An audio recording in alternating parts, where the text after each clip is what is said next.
Ora, muito boa noite, sejam muito bem-vindos ao Contratela, o podcast do Em Tela.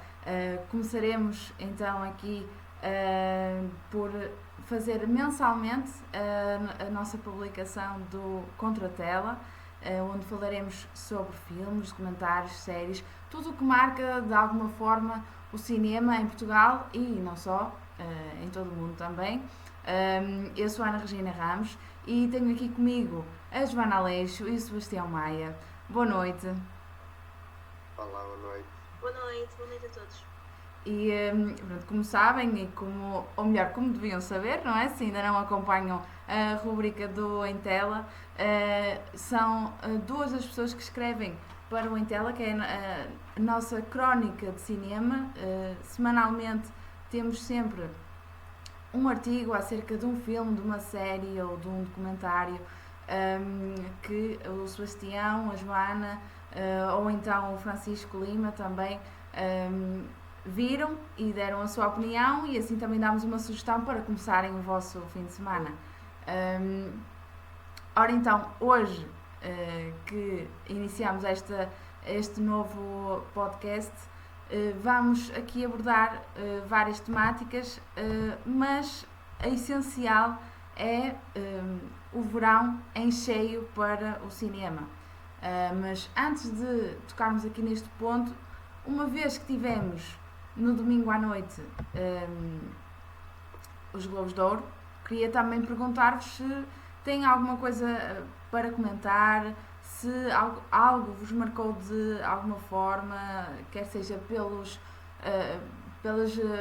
galardões ou por algumas manifestações que possam ter sido feitas ao longo da gala. Sebastião. Assim, eu vou ser sincero, não vi muitos filmes. Aliás, só vi um filme nomeado, mas vi a cerimónia e acho que teve alguns momentos interessantes, mas acaba por ser mais do mesmo. Como dizia o César Mourão quando foi apresentar um troféu, isto é sempre mais do mesmo, isto não há variação nenhuma. Portanto, acaba por ser sempre o mesmo padrão de ano para ano, não há assim muita novidade. Mesmo a abertura fraquíssima, o momento do humor de Fernando Rocha e do Marco Horácio a meio da gala, acho que não teve graça. Para além de atuações como o do James Arthur, foi um convidado internacional que brilhantou os Globos, mas mais nenhuma me pareceu assim de destaque. Ok, os táxis voltaram, mas não parece que não. Agora há muitos comebacks, não há? Até mesmo de grupos que estavam extintos, entre aspas, e que agora voltam à ribalta. Mas não me pareceu assim uma cerimónia que enchesse as medidas, para além do fair play televisivo, que houve, claro, todas as estações, que é bonito. Mas destaco dois momentos. Um é a premiação do Aldan Jerónimo no filme Restos do Vento, que é um filme incrível, do Tiago Guedes, que também realizou A Herdade. Não sei se vocês viram. O Restos do Vento é um filme sobre a violência, sobre como é que ela aparece e quais são as consequências dessa violência, de um ato violento, e os traumas que isso pode causar. E o Aldan Jerónimo teve muito bem. E eu destaco essa premiação. E depois o discurso do Rui de Carvalho, que foi completamente apanhado de surpresa nos Globos, e fez um discurso muito emotivo. Vivam intensamente. Para além disso, acho que não. E para além do discurso da garota, não, claro que está muito viralizado por essas internets fora, não houve assim nenhum momento que me surpreendesse. Portanto, arrisco a dizer que, mais uma vez, que foi mais do mesmo. Não sei se também queres aqui pegar em algum ponto que o Sebastião disse, Joana. Sim, eu realmente não vi a gala na íntegra, mas fui vendo algumas partes e eu acho, e também li sobre isso. Eu acho que aquilo que o Sebastião estava a dizer, de não haver nada de novo, de ser um pouco mais do mesmo, é real. E eu confesso que perante a publicidade que foi feita, eu estava com uma expectativa que esta gala fosse um pouco diferente. mas lá está, li apenas várias opiniões do público. O Sebastião acabou por ver e realmente confirmou, e é verdade, não houve, apesar da figura internacional e a atuação do James Arthur, realmente não houve nenhum fator surpresa, não houve nada que marcasse pela diferença, e realmente eu acho que é uma gala em que se poderia aproveitar para fazer algo diferente e marcar pela diferença, mas pelos vistos está um pouco viciado, entre aspas, é sempre muito na mesma vibe, no mesmo formato, e eu tenho pena que isso aconteça, mas era só este apontamento que eu queria fazer. Ok. Por outro lado, o que marcou a diferença este verão foi mesmo aqui os cinemas que estiveram ao rubro, acho que podemos dizer isso, com a Barbie e Oppenheimer. Durante este verão, desde a estreia que aconteceu em julho, finais de julho, não se falou de outra coisa, houve grandes movimentos, houve grande impacto nas redes sociais destes dois filmes, e eu queria também saber aqui a vossa opinião acerca disso, de que forma é que estas duas estreias impactaram aqui o cinema, não só no mundo, mas principalmente em Portugal. Como é que vocês viram isto tudo que aconteceu?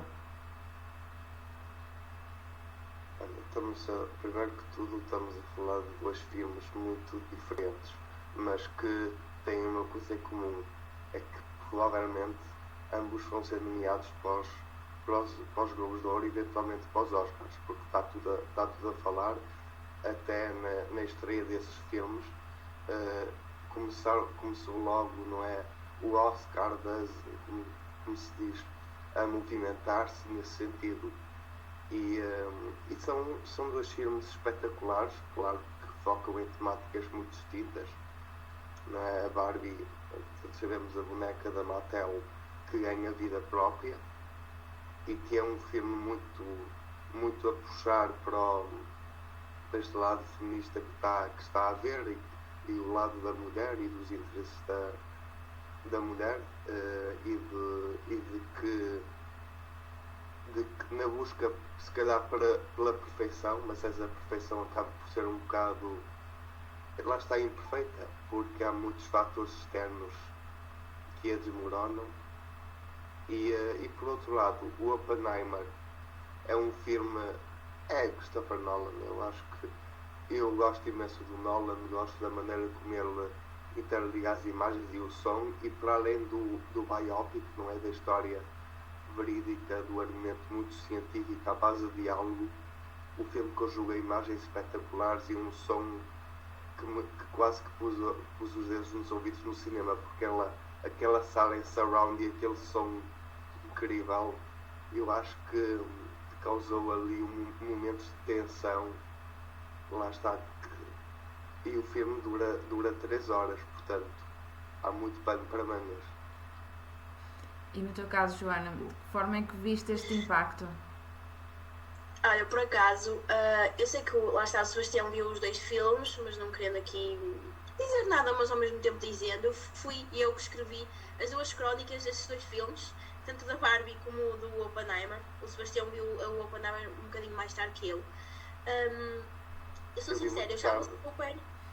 Pois, tu disseste realmente, eu estava muito reticente relativamente ao filme da Barbie, porque eu tinha, se calhar, aquele preconceito miudinho, não de não gostar da boneca, porque acho que é algo que fez inerentemente parte de toda a nossa infância, mas eu achava que realmente era um estilo de filme muito diferente daquilo que foi. Este é um filme da Barbie, mas não é um filme para crianças, como já toda a gente pode perceber. É realmente um marco histórico na história do cinema, pelo que o Sebastião estava a dizer, porque foi feito também, realizado por uma mulher. Portanto, quando se fala aqui dos direitos das mulheres, aqui em alavancar este tema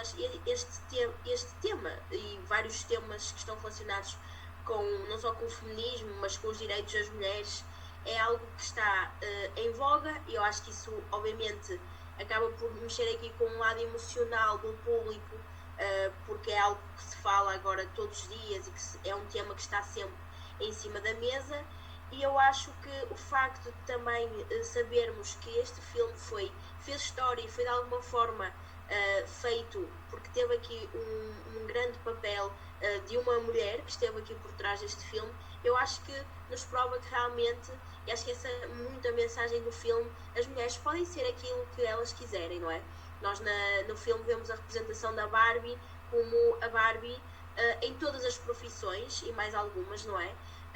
Para além daquela Barbie estereotipada, que é aquela que nós conhecemos, mas percebemos também que a marca já tinha já tinha mudado muito o seu rumo e a sua rota aqui no seu percurso, porque realmente a Barbie era aquela boneca estereotipada, loira, magra, alta, portanto, aquilo que nós, como protótipo de beleza feminino, e nós vemos a marca a modificar-se ao longo destes anos todos. A Barbie é realmente uma marca muito antiga, não é?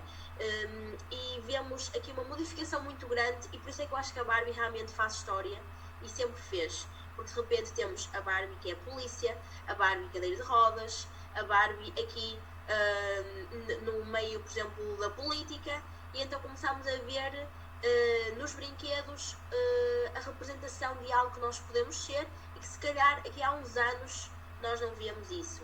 E eu acho que a maior prova de que a marca se foi ajustando ao mercado é este filme também, que nos dá realmente a visão daquilo que a marca já tem vindo a afirmar ao longo destes últimos anos. Uma Barbie, por exemplo, mais cheinha, portanto temos aqui uma representação de todos, que eu acho muito importante, visto que é um brinquedo que faz parte de todas as crianças, e eu acho que realmente este filme veio aqui quebrar alguns preconceitos, alguns estereótipos, e realmente veio fazer um sucesso mundial, mas em Portugal realmente foi muito marcante.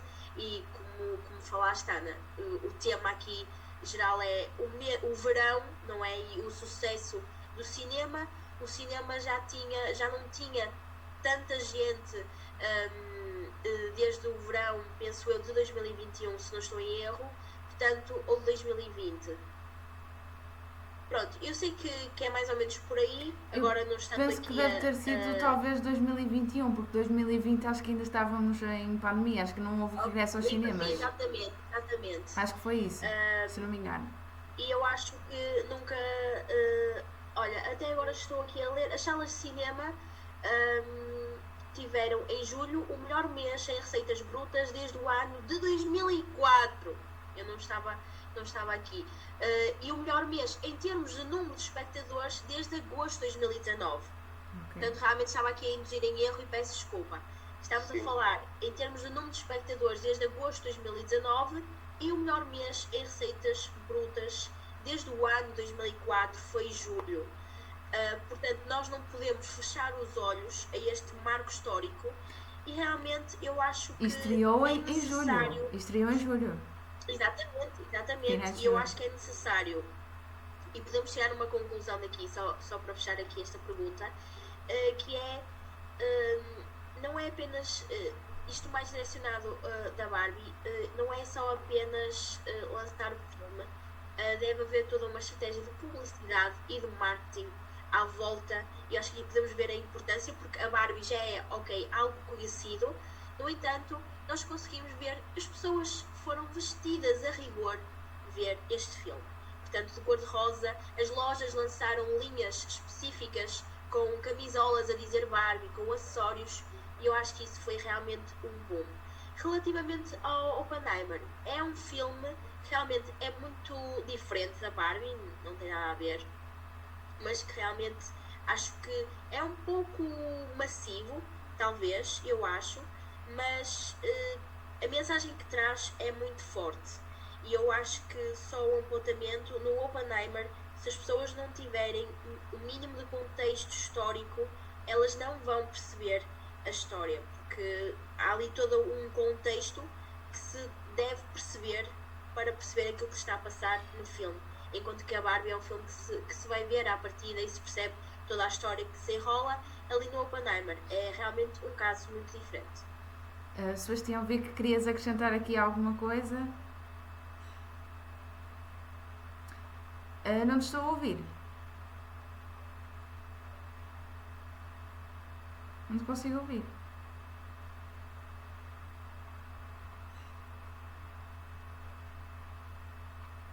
Então estávamos aqui a falar sobre a Barbie e Oppenheimer. Não sei se estás a ouvir, Sebastião. Nós não conseguimos ouvir. Quer dizer, eu não consigo. Ele está a ouvir, mas nós não. Pois. Aqui um pequeno compasso de espera aqui para vermos também aqui o que é que o Sebastião queria acrescentar sobre este tema da Barbie e do Oppenheimer. Também. Sim, enquanto o Sebastião já agora está ali em espera, eu posso, porque não me queria alongar muito para o Sebastião acabar por completar, mas já que estamos aqui num compasso de espera, falo um bocadinho mais de Oppenheimer, porque acabei por dar um bocadinho mais ênfase à Barbie e perdi-me um pouco nesse sentido, ficou um pouco desequilibrado, então eu aproveito aqui. O Oppenheimer é realmente uma perspectiva daquilo que se passou no desenvolvimento, na realização, na construção da bomba atómica, não é? Que foi realmente algo histórico, positivo e negativo em muitos pontos, e pessoalmente eu nunca tinha pensado que culpa terá ou não a pessoa que fez com que a bomba atómica fosse construída, porque todos sabemos que é algo maioritariamente negativo, obviamente, e que matou muita gente. E eu nunca tinha pensado nessa perspectiva, e é uma perspectiva muito interessante, porque o sentimento de querer fazer algo único é uma dualidade para com o sentimento de culpa e aquilo que pode trazer, não é? Eu não sei se, Sebastião, se já estás, eu acho que já te ouvi. Não. Ainda não. Não. E portanto também estavas aqui a falar também de algo muito importante, que é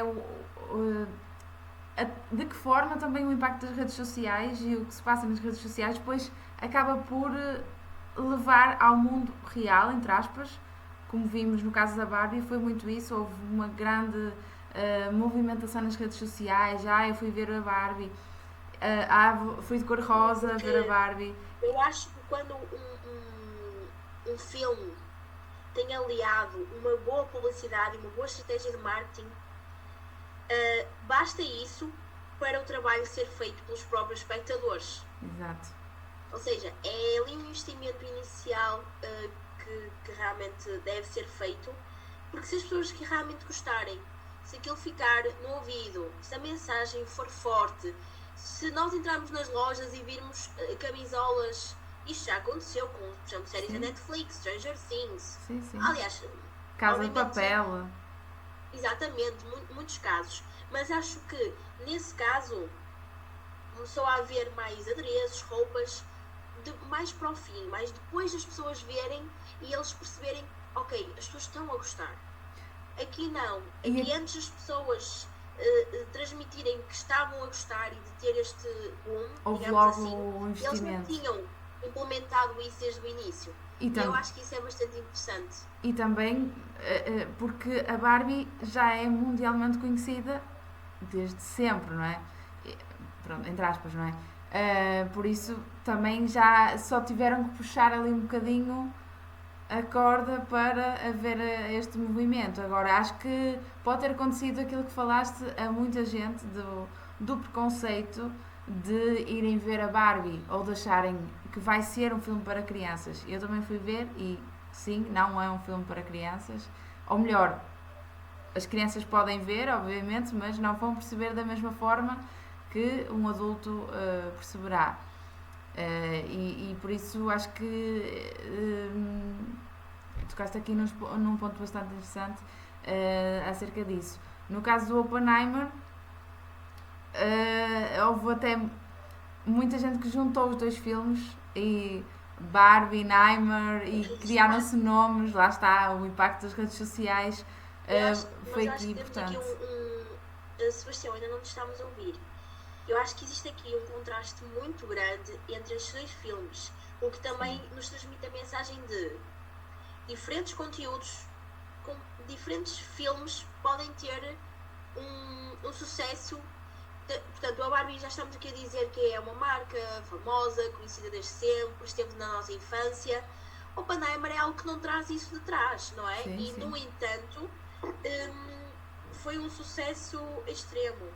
E eu acho que isso prova que realmente os bons conteúdos, tendo um background ou não, acabam realmente por vir ao de cima, digamos, e acaba por haver aqui. Lá está, a Barbie nós associamos mais às crianças, não é? Apesar de nós conhecermos porque fez parte da nossa infância, mas os adultos, todos os adultos, também alguns jovens, foram ver a Barbie e realmente isso é bom, porque nós temos aqui uma marca que de repente é dedicada às crianças, mas se reverte para os adultos porque passa uma mensagem que é importante para todos nós, não é? Para a sociedade. E isso é muito interessante. Seb, acho que já te estamos a ouvir. Já. Ok. Problemas técnicos. Mas eu, enquanto vocês estavam a falar, eu tomei aqui alguns apontamentos a propósito das receitas que tu, Joana, disseste. Se repararem, antes do fenómeno Barbenheimer, podemos dizer assim, havia o quê? Havia Missão Impossível 7, que era a líder de bilheteira. E, portanto, a Barbie e o Oppenheimer estrearam e, de repente, começou a haver aqui uma massificação desses dois filmes.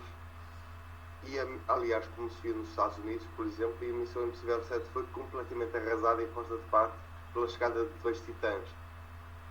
E, no caso da Barbie, a Mattel até agora está a desenvolver um pequeno multiverso, que agora está na moda este conceito também de vários filmes sobre o mesmo tema, de bonecos da Mattel, que agora, como a Barbie gerou imensa receita, não é? Quiçá outros bonecos poderão gerar. Como aconteceu, por exemplo, eu lembro com o filme do Super Mario, agora querem fazer a Nintendo cruzar o cinema também, esta coisa da Mattel. E eu vi uma imagem que achei muita graça a propósito do Oppenheimer, que era um multiverso de cientistas. Vários anos, era uma piada assim bastante, e que até é muito pertinente, porque agora estão a fazer filmes sobre tudo e mais alguma coisa, porque não fazer um multiverso de cientistas no cinema, não é? Que agora se começou pelo Oppenheimer. Mas esta questão dos valores e de ser um filme para crianças, eu acho que a Barbie não é um filme para crianças, eu acho que as crianças não vão perceber o filme. Honestamente, eu acho que é um filme para jovens adultos, ou até mesmo adultos. Porque as crianças, ok, vão achar piada à boneca e tal, mas não é. Há ali muitas questões subjacentes que elas não conseguem ainda, têm maturidade para perceber. Mas podem ir ver pela espetacularidade. Foi exatamente a Ana disse e que eu reforcei, atenção. Sim. A Ana disse que realmente as crianças podiam ir, porque realmente não são proibidas, mas não iam entender, Claro. E eu estava a falar disso mesmo, que os adultos reverteram-se, digamos assim, a uma marca que é associada às crianças. Sim. Pode haver aquela espetacularidade toda da boneca, não é? Da criança, ver aquele mundo cor-de-rosa todo, mas na realidade os temas são muito mais profundos do que aparentam. Isso é que é interessante. É a pessoa levar com uma chapada. Mesmo. Muito bem. Olhem, agora falando mais a nível português, também tivemos uma produção nacional nos cinemas. Não sei se ainda está em cartaz, eu penso que não. Pôr do Sol, o Mistério do Colar de São Cajó, que chegou a partir de uma série televisiva transmitida pela RTP1. No ano passado, por esta altura, tivemos o sucesso do Curral de Moinas, Os Banqueiros do Povo. O que é que vocês acham aqui também destas estreias a nível de cinema português? Filmes completamente diferentes daqueles que falámos ainda agora. O que é que acham destas apostas a nível de Portugal? Eu acho que o cinema português, para mim, está a atravessar um dos momentos altos.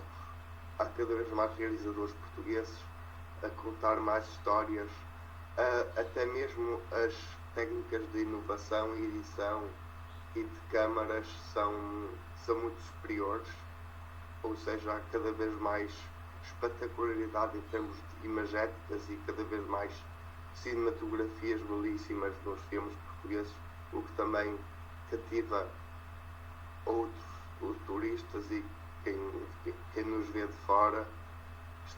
Não sei se estamos mais próximos do que se faz nos Estados Unidos ou em várias partes do mundo, não sei, mas o que eu sei é que há uma aproximação do cinema português a esses polos, não é, através dos meios técnicos, que não existia, e por isso os filmes deixam de ser mais de câmara fixa e se passam a ser de câmara móvel, a movimentar. Nesse sentido, eu penso que em câmara fixa penso naqueles filmes mais autorais, não é? Mais em que não há muitos recursos. Há uma história para contar, só isso. Agora é aliar a boa história aos recursos disponíveis. Que muitas vezes não são muitos, não é? Muitas vezes... O que pode ofuscar a ideia que se quer contar. Exato. Mas eu acho que há uma riqueza no cinema português, e até mesmo nas comédias, porque neste momento, até se viu neste verão, as comédias é que estiveram a dar e deram muita receita, e o povo gosta de se rir e de apanhar levadas à fresco e não ver dramalhões. E claro que há muitos dramalhões intensos muito bons. Aliás, eu falei no Resto do Vento, que é um filme belíssimo, e que estreou há pouco tempo, há coisa de um ano, acho eu, nas salas de cinema.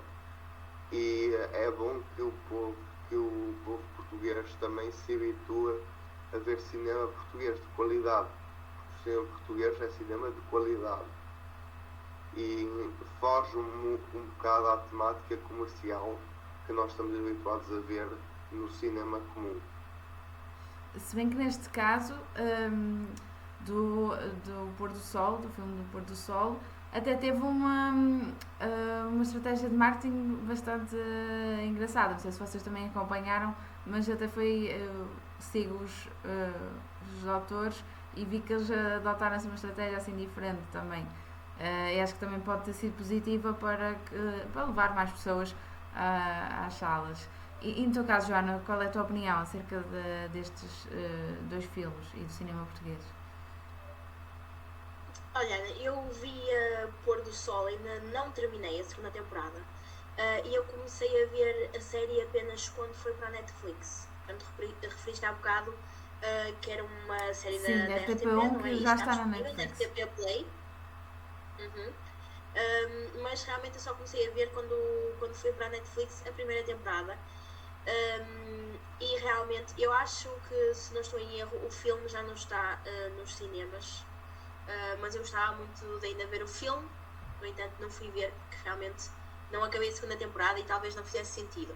Eu acho que, sinceramente, este é um cinema muito tradicional português, e eu acho que é um tipo de cinema com que os portugueses se identificam muito, que é a representação das nossas pessoas, a representação dos nossos costumes, a representação de várias facetas que nós temos, e depois utilizar ali a comédia, que eu acho que é algo que acaba por estar muito presente no cinema português, e acho que ou quase todos os filmes que fizeram um grande sucesso tiveram aí comédia à mistura. Portanto, estávamos a falar do outro filme, desculpa, exatamente, do Corral de Moedas. Realmente também é algo icónico, não é? Que também começou na televisão como um programa de paródia, que acaba por ser uma paródia, tanto como Pôr do Sol, que supostamente é uma paródia às novelas portuguesas.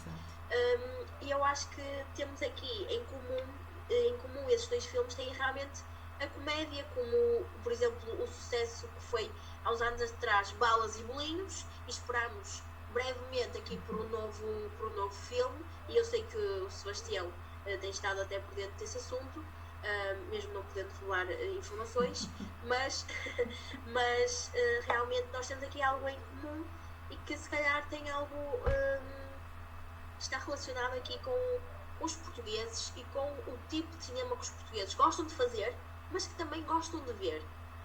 E eu acho que a comédia tem sempre aqui uma visibilidade um pouco diferente, e concordo com o Seb quando ele diz que realmente o cinema português está a modificar-se, está a crescer, e eu acho que as pessoas deviam dar mais valor, porque eu acho que o cinema português é um cinema de qualidade e que tem potencial, e que eu acho que nos próximos anos poderá ter aqui a hipótese de crescer imenso, e haverá aqui uma hipótese de aproximação até com o cinema realizado por outros países. Eu também vi o filme O Curral de Moinas em cinema, também gostei imenso.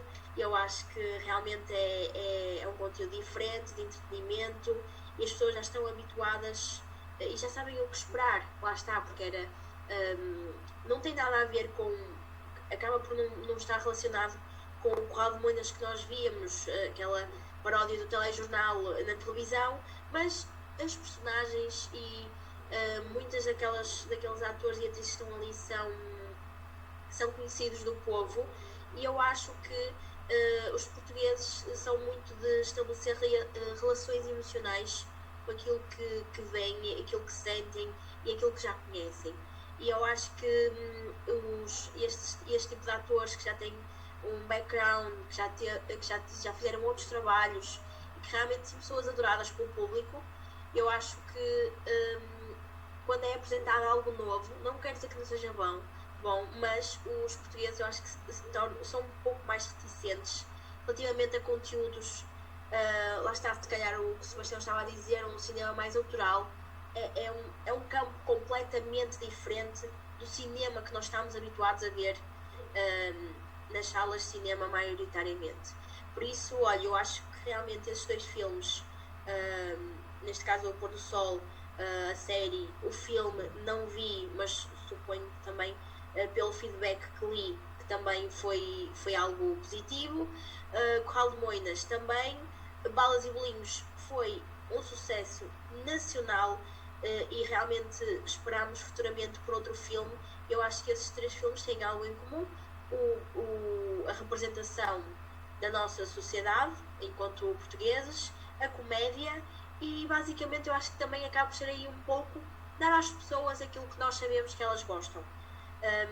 Eu acho que realmente o cinema português tem vindo a crescer e tem tudo para crescer ainda mais, e realmente é um cinema de qualidade. E até apostar em reboots, ou seja, reimaginações de clássicos como a Canção de Lisboa, O Pai Tirano, que se fez agora, não sei precisar o ano, 2015, 2016, mas houve aí toda uma inquietação também, e é uma forma de a malta mais jovem também. O filme não é o mesmo, mas a temática é quase igual, portanto é quase que rever as personagens dos filmes icónicos clássicos. Há uma reinvenção do cinema português nesse sentido.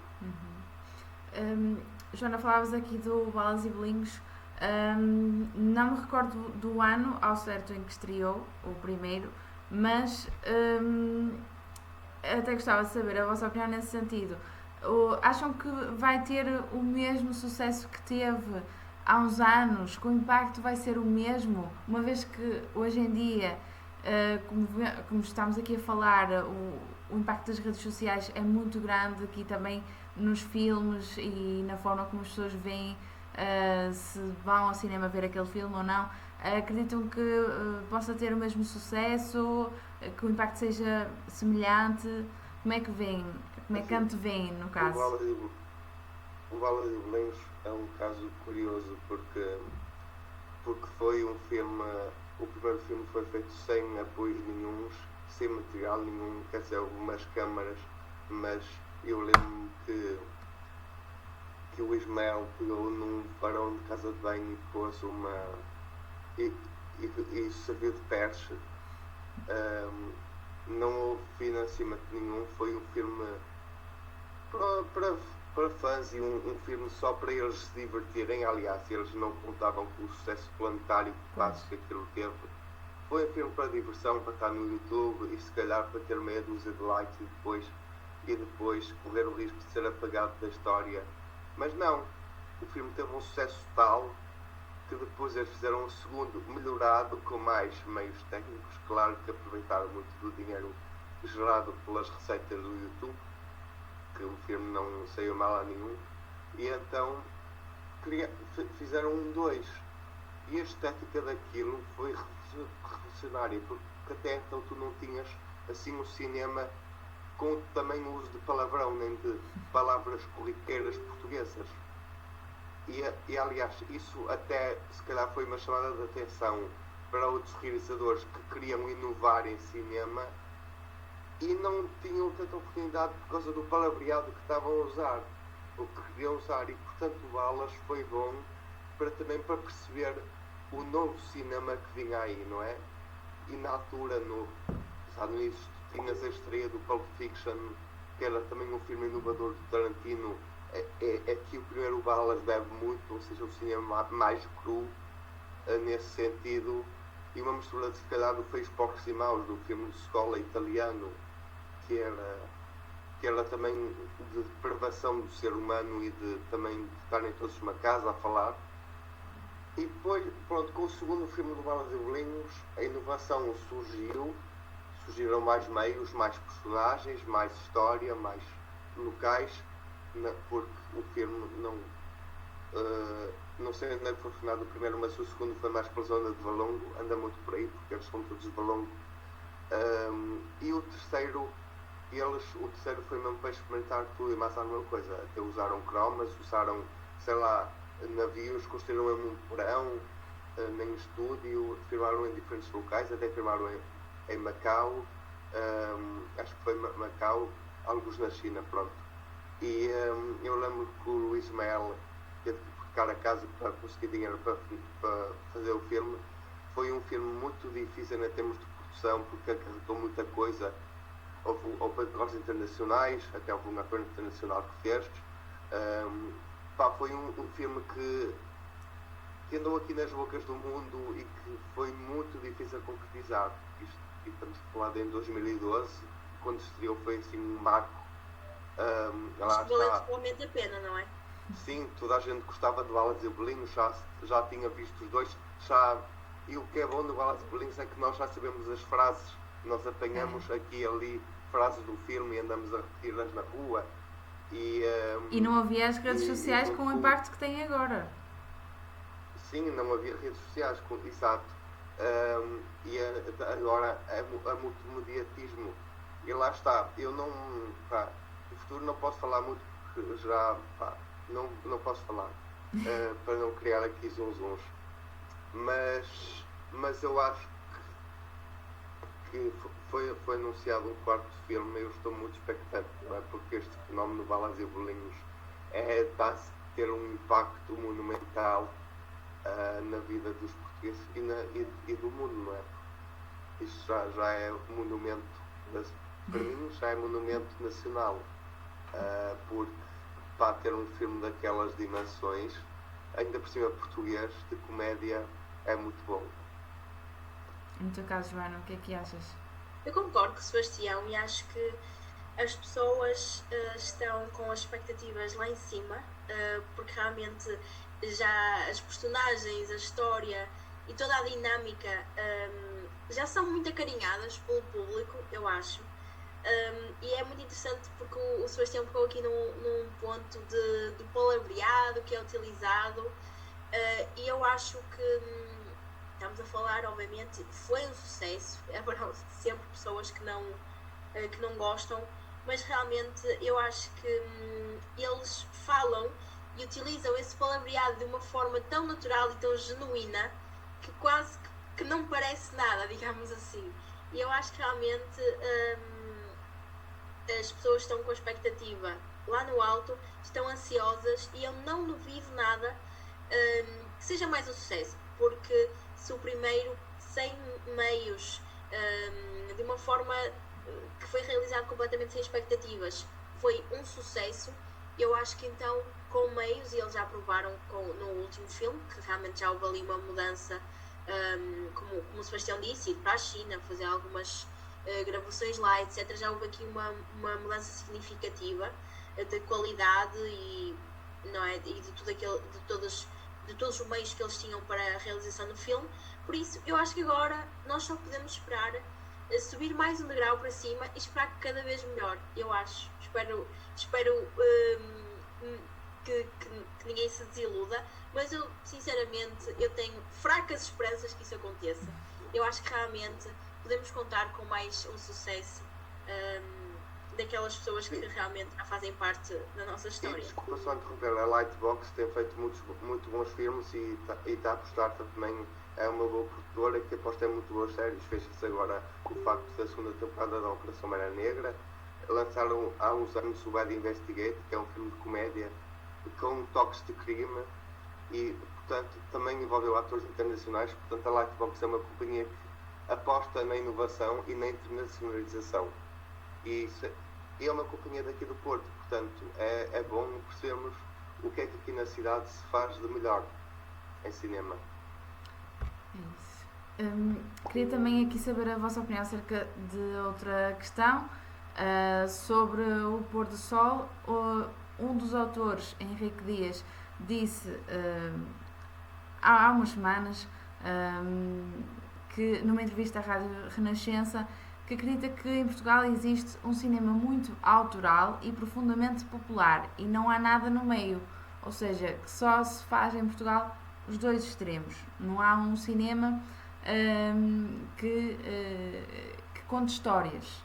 Vocês concordam com isso ou têm outra visão? Assim, como eu disse há bocado, se calhar o facto de termos muitos meios técnicos atrapalha no sentido o contar uma boa história e o foco vai mais para a técnica do que propriamente para a história. Mas eu acho que, de uma maneira geral, lá está, há uma grande necessidade de vontade de contar histórias diferentes, seja elas de que forma forem. Isso é muito interessante, porque lá está. Porque no cinema, eu falo no cinema português, não confesso que devia ser mais consumidor do que sou. Agora falo um bocado contra mim. O cinema português é muito autoral e é um cinema mais de pensamento e o que faz com que as pessoas não consumam tanto, por ser mais de pensar do que de ação. Mas ao longo do tempo tem havido uma certa abertura de mentalidades para arriscar. E o cinema português, eu acho que neste momento é um cinema que arrisca, que também sai um bocado da sua zona de conforto para mostrar se calhar uma outra visão que o público não conhece. E por isso, mas não concordo muito com o facto de não haver grande história. Claro que estamos a falar de um cinema que se vem a reinventar ao longo dos anos, não é? Que tanto tens um Curral de Moinas cheio de ação e um Vale Zebelinho cheio de ação, como tinhas um Branca de Neve do César Monteiro completamente às escuras e só com vozes e ocasionais raios de trovões de vez em quando. Portanto, o cinema português, quer se queira, quer não foca-se nestes dois pontos. Mas há uma perspectiva de reinvenção que eu acho que é interessante, de redescoberta. Joana? Olha, eu acho que sinceramente o Sebastião fez aqui uma resposta bastante completa. Eu só posso acrescentar, e também concordando com aquilo que foi dito, que realmente o cinema português tem-se vindo a modificar. E realmente eu acho que é como o Sebastião diz, independentemente de como é o cinema, eu acho que conta sempre, é um cinema muito histórias, eu acho que não pode existir cinema sem histórias. Portanto, eu não sei até aonde é que queria chegar ou em que sentido é que foi dita essa frase, mas aliás, o fim da frase, mas se levarmos a cabo o sentido literal, eu acho que não faz, essa parte que realmente foi descrita, eu acho que não faz qualquer sentido, porque o cinema não existe sem histórias, nem o cinema, nem o teatro, eu posso-te ler aqui a frase, só para teres o contexto. Eu guardei aqui sim. o que ele disse, foi que o que existe em Portugal é, primeiro, um cinema muito autoral, que é feito basicamente para festivais e para um certo tipo de público. Nada contra, Sim, estou a citar, não é? Isso é verdadeiro, sim. Estou a citar, não é? Nada contra, acho que deve ser feito, deve ser apoiado, porque é um cinema de vanguarda que explora e tudo mais. Depois tens no outro lado um cinema profundamente popular, feito com uma operação financeira que eu já fiz vários, o Corral de Moinas, esse tipo de coisas. E não há nada no meio. Esse é o problema, é que não temos cinema no meio que conte histórias. Ou seja, não está a referir que não se conta literalmente uma história, não é? Mas um outro tipo de cinema, mais de se calhar como existe uma... Ok, já percebi melhor, obrigada Ana. Mas de qualquer das formas, eu acho que também é como o Sebastião diz, e como nós já referimos aqui, o cinema português tem vindo a desenvolver-se e a modificar-se. E realmente existe um cinema muito autoral, que é muito dedicado para um determinado público, mas que nas salas de cinema convencionais, na minha opinião, não iria fazer sucesso. Porque realmente são abordadas temáticas muito mais o movimento e até há pouco tempo eu fiz um pequeno curso sobre cinema e realmente foi muito diferente daquilo que eu estava a pensar, porque era exatamente isso, era falar e abordar o cinema muito autoral e que era muito para um determinado público. Que temos, por exemplo, o Cinema da Batalha, não é? Que abriu recentemente as portas depois de umas grandes obras. Lá é isso que realmente existe, é um cinema, um tipo de filme muito autoral e muito direcionado para um determinado público.